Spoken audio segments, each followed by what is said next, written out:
A family on a mission to sail their home to an idyllic island plot. Oh my God, this is stressful. Will their century-old house survive a bumpy barge ride? Tire off! This is pretty ugly, Jimmy. Through treacherous waters? Time and tide waits for no man. Is the barge aground? Yeah, roger. Hard as you can. I don't know what they're doing. This ocean odyssey will be nothing short of one massive move.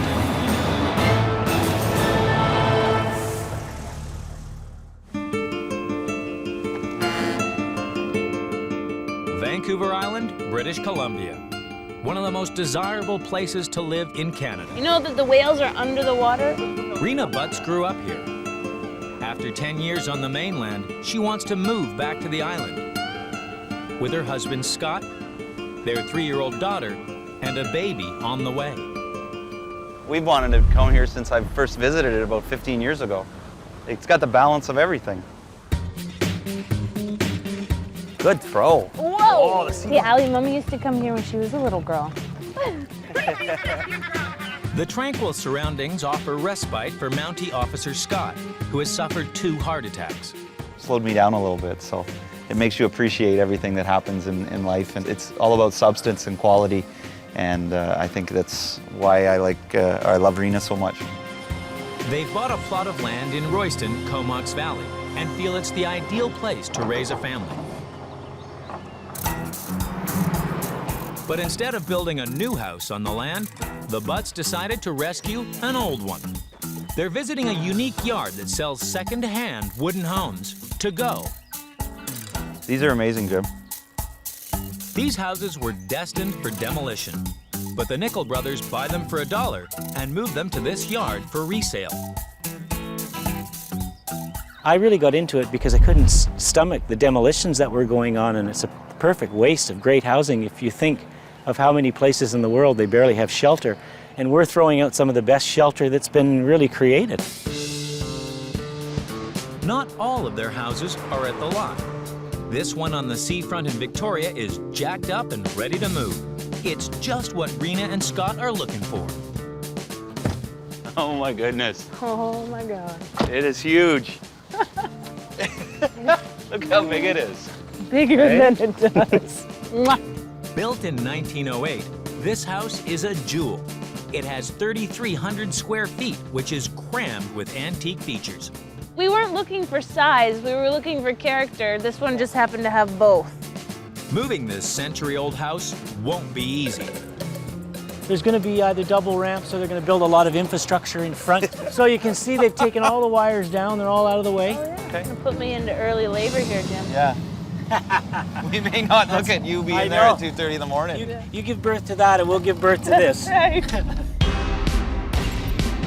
The house needs hauling more than 150 miles.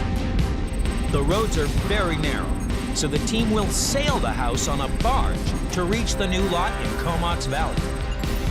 This will be a risky ocean odyssey for such a fragile building. People would look at this and think that we're mad for wanting to do this. It's just not conventional. There's going to be some bumps along the way, but life's too short not to. It's that simple. You do not want to come to the end of your life and wonder what if. The stakes are high for Scott and Rena.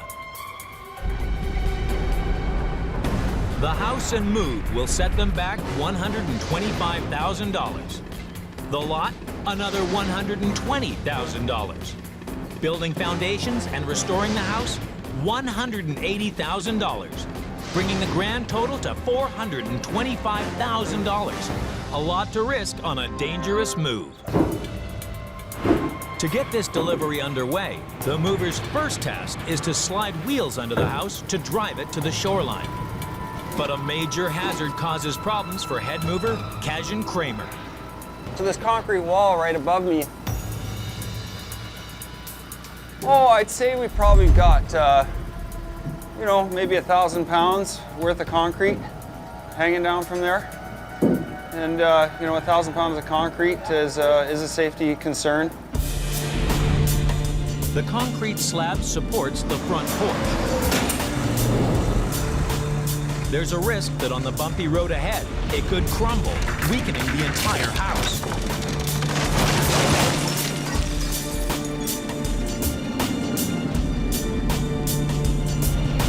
So Kajan's crew must take drastic action and cut the whole slab off.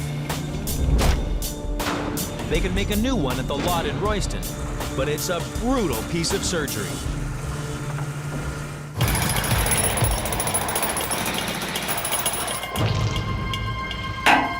With the slab removed, Kajan's crew can finally get the house moving. So I am relieved to see the dollies going under this building and keeping us on schedule, because certainly it would have created some real difficulties. On a seafront street in Victoria, Vancouver Island, Rena and Scott's heritage home is ready for its incredible journey by land and sea. I'd like to just get it there. Yeah. It's midday, and Kajan's team has just 12 hours to motor the house half a mile to the shore and meet the barge. Moment of truth, first step in a journey to Royston. Back that way to the driver's side. And the first step is very risky. Roll the 133-ton house along a rickety wooden ramp to reach the road. The entire neighborhood is out to watch.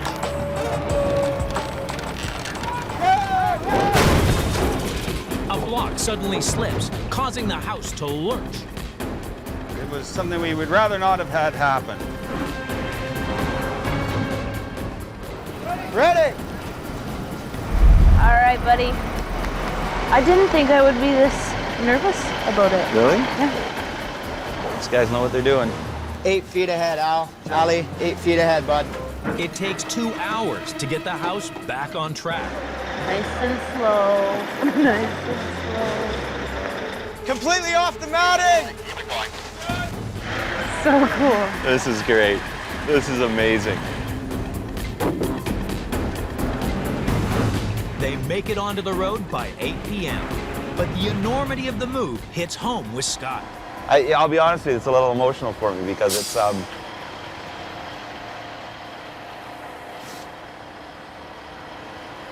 when you invest this much time into what your family is, when you invest what you're trying to do, you don't want anything to go wrong, right? You just don't want anything to happen. And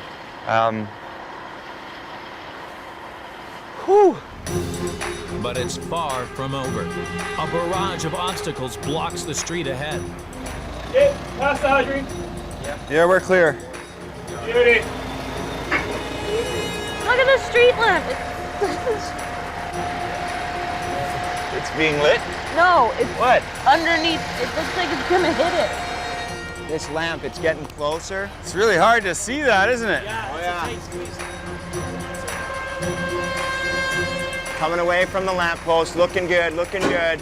Okay, I got 1 foot, 1 foot. I got 1 foot, foot and a half, foot and a quarter, and gaining on passenger wire. It's a tight spot, most definitely. But we just brushed that light and no damage done. Trees make this road extra tight. There's 100 meters still to go, and the clock is ticking. Good gosh. No, what the hell's that? Out a window. We're gonna get that one hard, eh? Hey, here, up in there.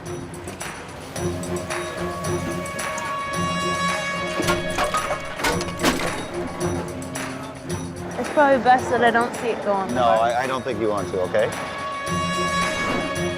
They reach the seafront just after midnight. Now Kajan's crew face an even bigger challenge. Load the house onto this massive barge. It's huge. Yeah, it's 180 I feel, feet long. and I feel so much better now seeing that Yeah. size of the barge. That's right. We could put 3 of those on Piece that of barge. cake, piece of cake, And yeah. play football. Yeah. Don't get too comfortable, Scott. The team has just 3 hours to guide the huge house down these steel ramps to catch high tide. And as the tide rises, the water will become turbulent. There's a risk that the sea will pull the barge away from the shore, plunging Rena and Scott's dream house into the ocean. So Kajan's crew must tether the barge to the land. They'll anchor it to 2 big trucks with rope. But this alone may not be enough to keep the barge steady. So the tugboat captain must pull on the barge to hold it in position, while the crew try to back the house down the ramps.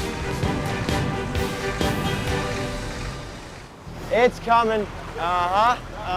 Hey, watch that wheel. This is something that you don't hold lightly. When things go wrong, they can go wrong really quickly. The house is twice as wide as the ramps, making this a nightmare squeeze. Keep your eye on the cross, Steele. Looking good here, buddy. Quarter tire, That's all you have on right now? third axle coming down, tire off. One of the wheels suddenly falls off the ramps. This is pretty ugly, Jimmy. Come on, guys, come on! I'm sitting here watching this, and at this very moment, I'm going, did we do the right thing here? Because, oh my God, this is stressful. Steve, you ready?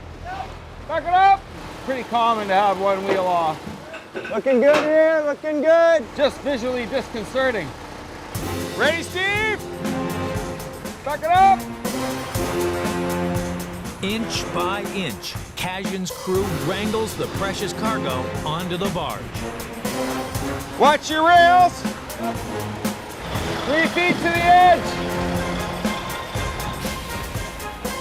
Job done. Well, it's not over quite yet, but certainly the house is safely on the barge. Yep, it's a good hour, 3:30.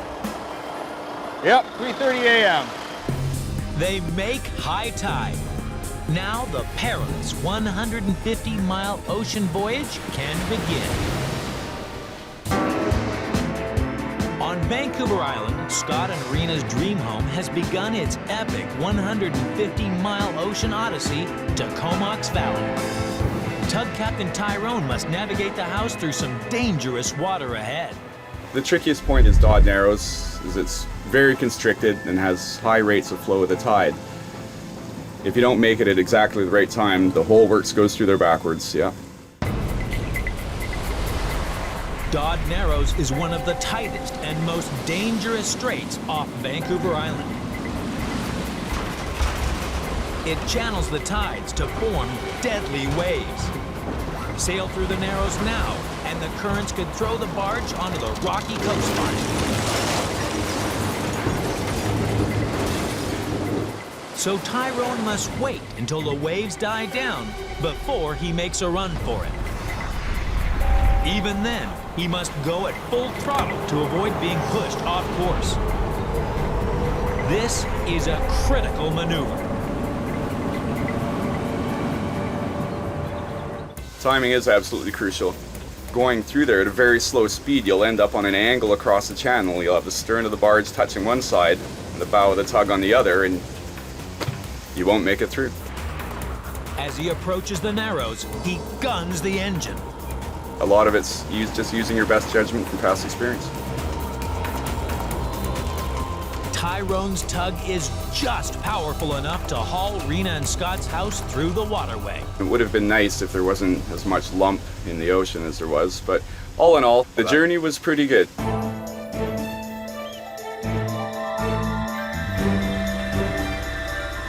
It takes 48 hours for Tyrone to reach Comox Bay. It's a relief for Scott seeing his house in sheltered waters. He's already had 2 heart attacks and doesn't need another. If something goes wrong from here, well, then something major's gone wrong. But it doesn't, we're so close. We can see it. We're so close to the finish line that it's meant to happen. The sea here may be calm, but deadly obstacles lurk beneath the water.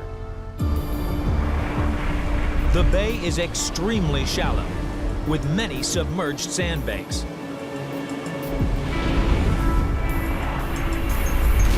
Plot the wrong course, and Scott and Rena's house could end up shipwrecked.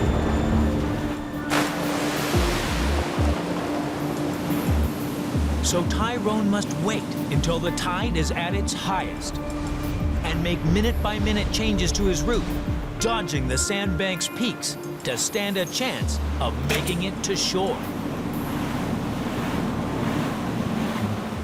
Okay, swing's starting to go the other way. Stern's starting to go to the north a bit. Disaster strikes. You hit bottom? He's hit bottom up here. Strong gusts push them off course onto a sandbank. Is the barge aground? Yeah, Roger. I mean, I'm sure they have something in mind, or they're planning that, but I don't know what they're doing. So for me, it's just, what are they trying to accomplish here? Go ahead. The only solution is to wrench the barge back into deep water and approach the shore using a different route. Oh, he's turning it. You're going that way.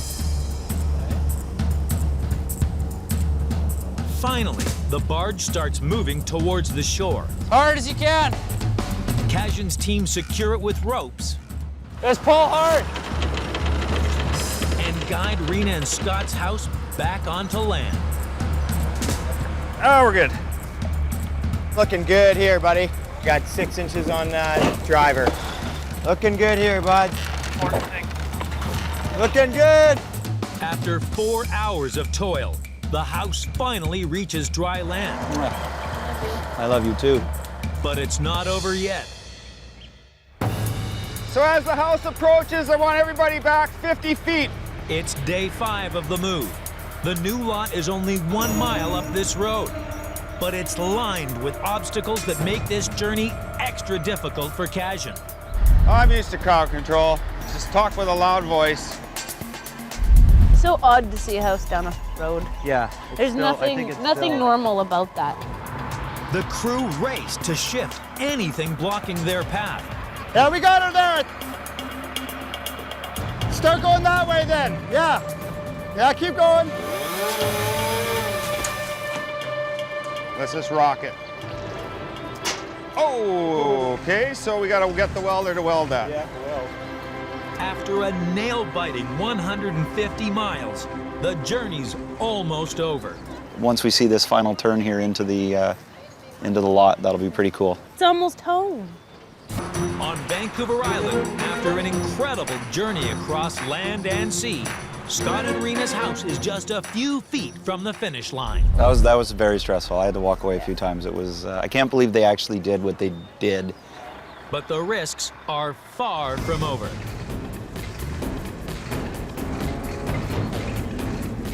To reach the foundations, Kajan's crew must drive the house up a steep hill.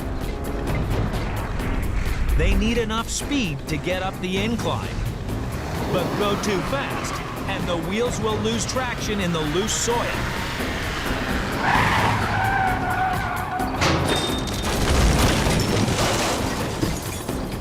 So the team must risk backing the house into position and call in extra pulling power. They'll lash a digger to the house to help hold it steady and give the wheels extra grip for the final ascent. Here comes the hard part. Maybe Jamie to hold that. A lot of things out of the ground, but never a house up a hill. Okay, go. 20 more feet and then maybe go ahead. I'm hearing sounds again like when they were loading it that make me a little nervous. Coming ahead. Steering hard the other way. Going ahead. They're doing good, going nice and slow. Yeah. The digger takes the strain, and Rena and Scott's beautiful but big home edges towards the drop zone. Hold it there, hold it there. 8 inches. We're 8 inches from being away. Come on, let's finish this up. Good job! I love you. Love you. They park the house directly above where the foundations will be laid. It won't be long before Scott and Rena can move in. Boy, has it been one massive move, and I can't be more pleased with the end result. Say thanks, Nickel Brothers. Nickel Brothers. Thank you, Nickel Brothers. Yay! Well done. Let's go. 2 months later, Scott and Rena are already enjoying their beautiful surroundings. Good job. But was the move worth all that stress? It's taken a while, but once you start to see rooms being finished and sort of the end product, it's more than worth it. And the house isn't the only new arrival in town. This is little Sophie Olivia. Yeah. She's 3 weeks old. Mom and baby are doing great. Big sister Allie couldn't be happier with her new bedroom. I like my room so much. Scott is using every available moment to restore the house. We wanted to show that it's 104 years old, so for me, it's trying to keep it authentic. The family are finally living their island dream. I think we're a little crazy to have done it this way, but I wouldn't trade it. You can't rebuild the character and the adventure.